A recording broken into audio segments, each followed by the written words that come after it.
अपने हाथों को उठाकर खुदावंद का थैंक्स करते हुए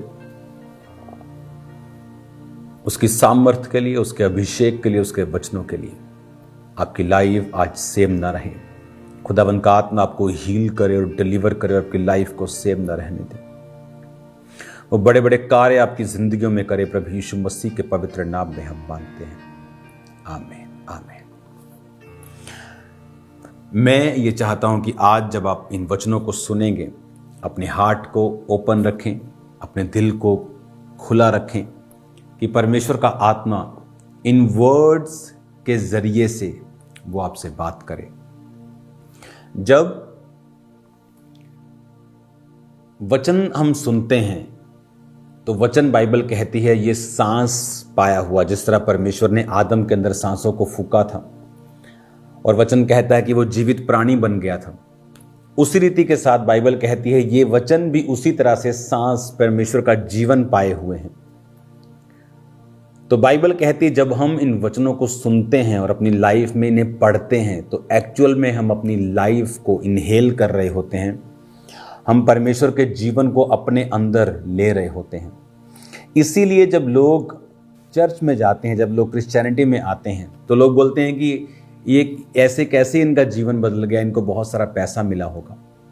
लेकिन उन्हें ये मालूम नहीं होता कि उनकी लाइफ जो है वो परमेश्वर ने बनाई है और परमेश्वर ही उनकी लाइफ में जीवन का सांस फूंक सकते हैं। और जब वो चर्च में जाते हैं उन्हें क्या मालूम होता है कि वो परमेश्वर के सांस पाए हुए वचन को सुन रहे हैं, वो परमेश्वर के सांस पाए हुए वर्ड को सुन रहे हैं। और जब वो परमेश्वर के वचन को अपने अंदर ग्रहण करते हैं, वो डेथ चाहे उनके परिवार में हो, वो डेथ चाहे उनकी फैमिली में हो, वो डेथ चाहे उनके फाइनेंसिस में हो, वो डेथ उनके सेहत में हो, परमेश्वर उन एरियाज में उन्हें जिंदगी देना शुरू करता है और लाइफ देना शुरू करता है। जो ब्लड, जो बदन आपने खाया और पिया, परमेश्वर ने क्या कहा, लहू में प्राण है। जीसस क्राइस्ट के लहू में भी प्राण है। और बाइबल कहती जब हम लहू को, प्राण को खाएंगे तो वो जीसस क्राइस्ट का प्राण जो है, उसका जो जीवन है, वो आपके जीवन में प्रवेश करता है। और इसीलिए बहुत से आपको टेस्टिमनीज मिलेंगे पूरे वर्ल्ड में कि जब वो परमेश्वर के वचन को समझकर उन्होंने प्रभु भोज लिया, किसी का कैंसर डिसअपीयर हो गया, किसी की स्किन कंडीशन थी बहुत भयानक, परमेश्वर ने उसे उन चीज़ों से आज़ाद कर दिया। बात यह है कि हम परमेश्वर के वचन को कितना समझते हैं, हम परमेश्वर के वचन को कितना अंडरस्टैंड करते हैं और किस तरह से हम परमेश्वर के वचन को अपनी लाइफ में लेते हैं। फिर हमारा छुटकारा इस बात के ऊपर निर्भर करता है। हालेलुया। आज जो सुबह की मीटिंग में मैंने एक बातों को समझाया कि इत्तेफाक से आपकी लाइफ में कुछ नहीं होगा। अब्राहम ब्लेस था, उसका रीजन था वचन पे चलना। अब्राहम की लाइफ में एक प्रॉब्लम थी, झूठ बोलने की। अगर आप उसकी लाइफ में देखो तो वो एक, उसके जीवन में गंदी आदत थी झूठ बोलना। वो डर जाता था, झूठ बोलता था, ये मेरी बहन है। तो उसकी वजह से उसकी लाइफ में बांझपन भी रहा। आपकी लाइफ को जो फंसाती हैं ना चीजें, वो बड़ी नहीं है। एक क्रिश्चियन को छोटी चीजें फंसाती हैं। टीवी की एडिक्शन, अल्कोहल, वर्ल्डली चीजों से अटैचमेंट, प्रेयर ना करना, डर जाना, इन्फ्लुएंस में जल्दी आ जाना, ये चीजें हैं जो आपको गिराती हैं, आपको पीछे रखती हैं। अब्राहम कोई प्रभु से दूर नहीं था या प्रभु का हाथ उस पे था, प्रभु की बरकत उस पे थी, लेकिन उसकी लाइफ में प्रॉब्लम थी। क्या? झूठ बोलना। दाऊद की लाइफ में प्रॉब्लम थी क्या? अपनी फैमिली को सेटल ना करना, अपने बच्चों को। लिखा बाइबल कहती है ओदनिया को उसने कभी डांटा नहीं था। पहला राजा 1 उसकी 5-6 आयत। ओदनिया को क्यों नहीं डांटा? शुरू से आदत नहीं, कई अपने बच्चों को नहीं डांटते। आप जानते मोस्टली फॉरेन का जो यूथ है, मोस्टली आप जानते हैं कि ज़्यादा डिप्रेशन में है इंडियन यूथ से। अगर आप स्टडी करें इस चीज़ की, डिप्रेशन उनको ज़्यादा है। रीज़न, यहां पर माता पिता के अधीन रहना एक कल्चर है, लेकिन फॉरेन में क्या सिखाया जाता है? You are independent. If your mom bullies you, call us. If your dad bullies you, अच्छी बात है, ये रूल्स हमारे लिए ही बने हैं। लेकिन कई बार इन रूल्स के चक्कर में जो बच्चे हैं वो माता पिता की इज्जत करना बंद कर देते हैं। उन्हें यह सिखाया जाता है कि no, you are independent, you are a different creature, this and that and so and what, है ना, उनको सिखाया जाता है।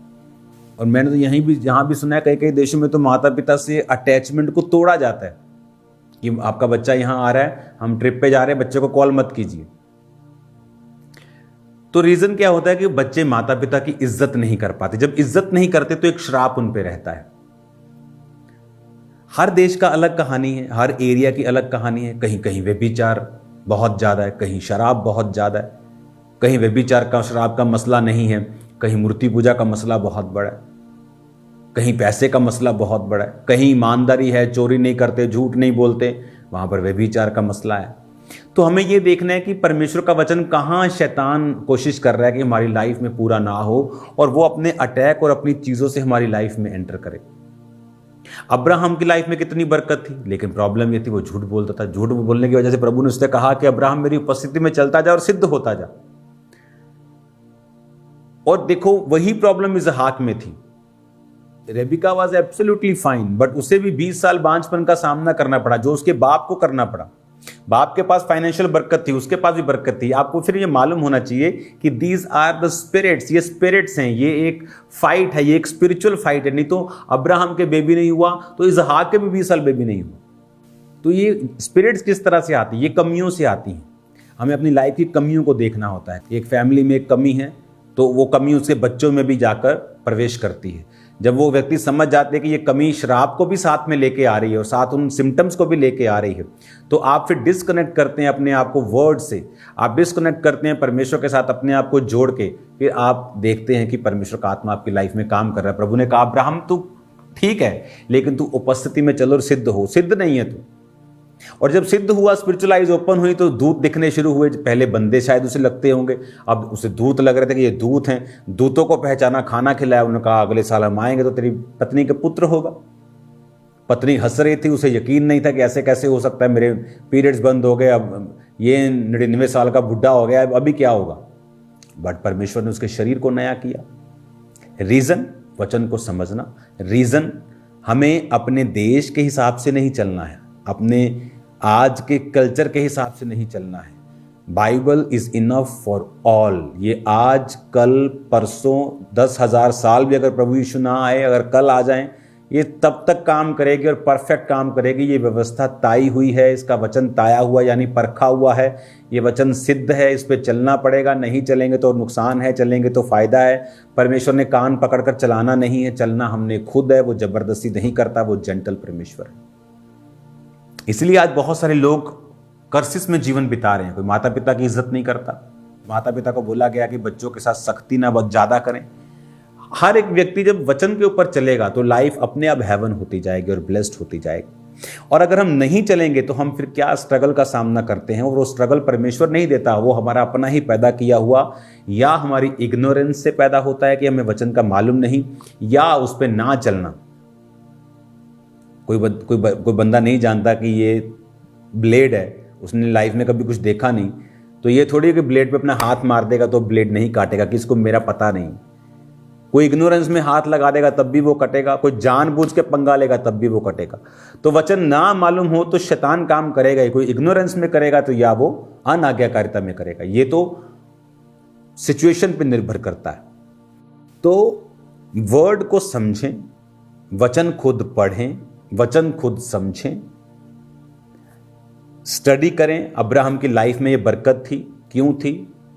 दाऊद फाइनेंशियली ब्लेस्ड था क्योंकि पैसे को बोता था, बीजों को बोता था। सुलेमान ब्लेस्ड था क्योंकि वो सेम आदत उसकी दाऊद की उसकी जिंदगी में थी। दाऊद ने व्यभिचार का पाप किया, सुलेमान भी उसी पाप में फंसा। बिकॉज स्पिरिट्स आपको फॉलो करती हैं, फैमिली स्पिरिट्स, आपको उनसे फाइट करनी होती है।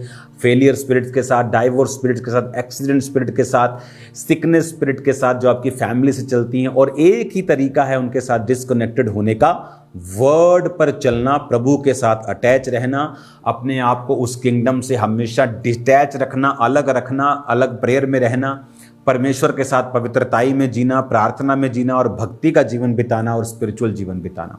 Otherwise they are going to catch you, वो आपको पकड़ लेंगी स्पिरिट्स, आप कुछ नहीं कर पाएंगे, क्योंकि वो आपकी फैमिली स्पिरिट्स हैं, वो शैतानी स्पिरिट्स हैं। वो कभी दया नहीं करती कि बहुत अच्छा है, अगर अच्छा है तो और पकड़ेंगे, क्योंकि शैतान को अच्छे लोग पसंद नहीं। अब आपको ये बातों को समझना है, वचन के साथ रोज जुड़ना है। आज एक पहला राजा 5 और उसकी 6 आयत को आप पढ़ेंगे। आप अब्राहम की जो जितने भी पद हैं, उत्पत्ति 12 से लेके उत्पत्ति 21 तक, जब तक इसहाक का जन्म होता है, आप इन चीज़ों को पढ़ेंगे। आप समझेंगे कि किस तरह से वो स्पिरिट्स जिन्होंने अब्राहम को तंग किया, इसहाक को भी तंग किया, दाऊद को तंग किया, सुलेमान को भी तंग किया, क्योंकि उन्होंने तंग करने दिया। सुलेमान व्यभिचार को छोड़ सकता था, अपने बाप की वो गवाही को देख करके उसने कितना दुख उठाया, उसके बच्चों की मृत्यु हुई।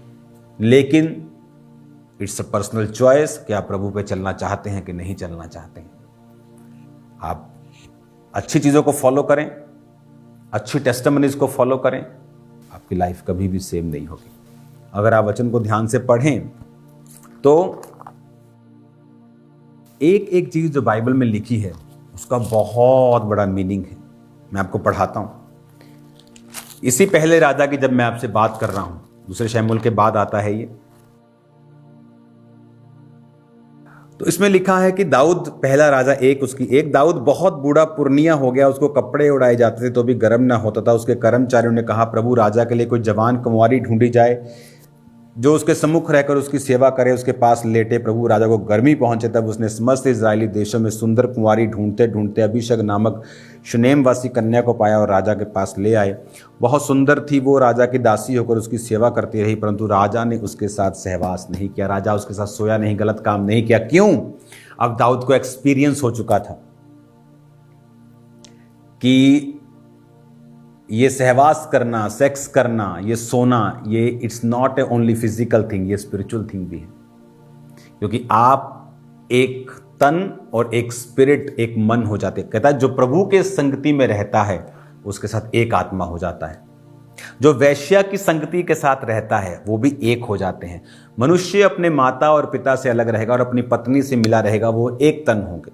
मतलब जिस लड़के के साथ आप सोए हैं उसकी सारी स्पिरिट्स, उसके संघर्ष, उसका सारा कुछ आपका है। आप बोलेंगे मैं तो तब मैंने माफी मांग ली, प्रभु आपको माफ कर देगा। दाऊद को उसने माफ कर दिया, लेकिन वो स्ट्रगल बैतशेबा का, उसके पति उरिया को जो मरवा दिया गया, उसकी लाइफ में तब तक चला जब तक दाऊद मर नहीं गया। क्योंकि ओदनिया उसी कारण, जो दाऊद ने पाप किया था उसी कारण उसका विद्रोह हुआ था। ये उसका कॉन्सिक्वेंस था। प्रभु ने माफ कर दिया, लेकिन पाप का कॉन्सिक्वेंस कभी भी खत्म नहीं होता। तो वो जो आप चाहे 10 साल पहले पाप किया, उसका कॉन्सिक्वेंस खत्म नहीं होगा। प्रभु आपको माफ कर देगा, नेक्स्ट लाइफ आपकी बेटर कर देगा। दाऊद की भी उसने कर दी। इसलिए आप जितना पाप करते जाएंगे उतना बोझ आप पर पड़ता जाएगा। एक व्यक्ति, मैं उदाहरण देता रहता हूं कि एक व्यक्ति एक्सीडेंट हो गया जिसका, और बाजू कट गई क्योंकि उसने दारू पी के गाड़ी चलाई। अब वो तौबा करता है कि प्रभु मैं आगे से गाड़ी पी के कभी दारू नहीं चलाऊंगा। क्या उसकी बाजू वापस आ जाएगी? नहीं, because these are the consequences of sin, of that accident. कि बाजू नहीं, अब बाजू नहीं आ सकती। तो क्या बाजू नहीं आ सकती वापस, तो क्या मैं फिर दोबारा फिर दारू पी के चलाऊं? बाजू तो आनी नहीं है, फिर दूसरी बाजू जाएगी, जान भी जा सकती है, कुछ भी हो सकता है।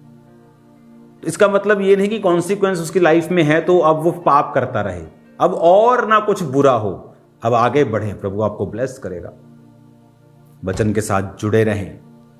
देखो, सहवास नहीं किया, रीजन दाऊद अब जानता था कि sex is not a physical thing, it's a spiritual thing.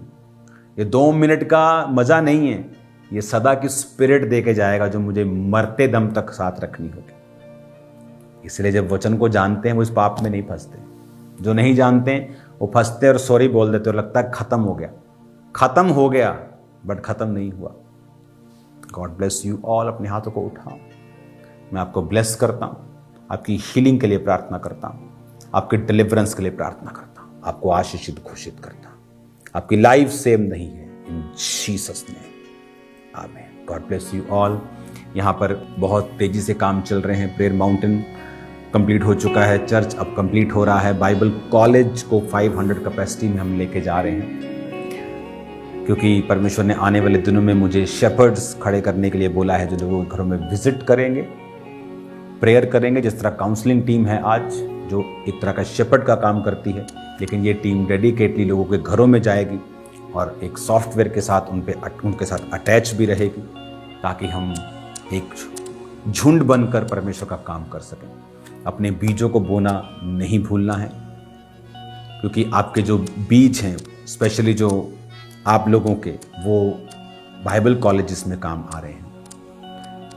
God bless you all. मेरा बिलीव है आप ये महीना और खासकर जो मार्च का महीना है, अपने सीड्स को जमा करेंगे, बड़े सीड्स को भेजेंगे, क्योंकि काम बहुत बड़ा है और हमें जल्दी में चाहिए। मैं खुश हूँ अपनी लाइफ में, मैं कोई चर्च से तनख्वाह नहीं ले रहा हूँ, लेकिन बहुत बड़े बड़े काम हैं जो अभी होने हैं, और जो फंड्स के हिसाब से ही हम उन्हें आगे लेके जाते हैं। जब आप आने वाले दिनों में मार्च में बड़े बीजों को बो रहे हैं, आपको मालूम होना चाहिए ये किन जगहों पे जा रहा है। ये उन शेपर्ड्स को खड़ा करने के लिए तैयार होगा, बीज आपका काम करेगा कि लोग आशीषित होंगे, ब्लेस्ड होंगे। लोगों को ज़रूरत है शेपर्ड्स की, और परमेश्वर खड़े करेगा। God bless you all. अगले 3 महीने जब तक इंडिया में इलेक्शंस हैं, आपको प्रेयर्स करनी है मेरे लिए, सेवकाई के लिए, परिवार के लिए, कि शैतान की योजनाएं नाश हो, हर अटैक आने से पहले फिनिश हो। खुदावन आपको ब्लेस करे, बरकत दे। हम फिर मिलते हैं खुदावन की।